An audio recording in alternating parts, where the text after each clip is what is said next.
C'est une ressource aussi précieuse que fragile. L'eau est aujourd'hui au cœur des préoccupations chez la nouvelle génération. Est-ce que les stations d'épuration fonctionnent toujours bien? Comment l'eau remonte des nappes phréatiques? Quand je prends une douche, combien je consomme de litres d'eau? Autant de questions auxquelles cette journée va pouvoir répondre. C'est lequel qui aurait le moins d'impact, qui consommerait le moins d'eau? La pomme. Ici, un atelier pour sensibiliser ces élèves de 6e à la préservation de la quantité d'eau. Je pense que dans 100 ans, on n'aura presque plus d'eau dans le monde. Et qu'est-ce qu'il faut faire pour préserver la ressource?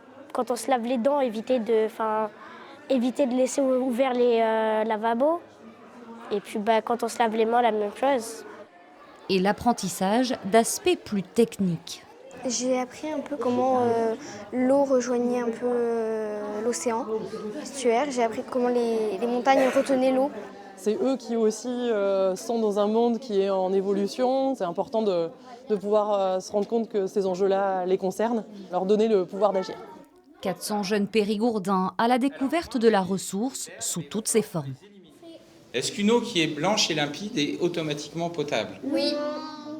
Et alors que le parcours de l'eau n'a presque plus de secret pour eux, comment ils font ça? Voici nos jeunes scientifiques prêts pour une dernière expérience. Devinez au goût quelle est l'eau du robinet. Non, c'est pas celle-là.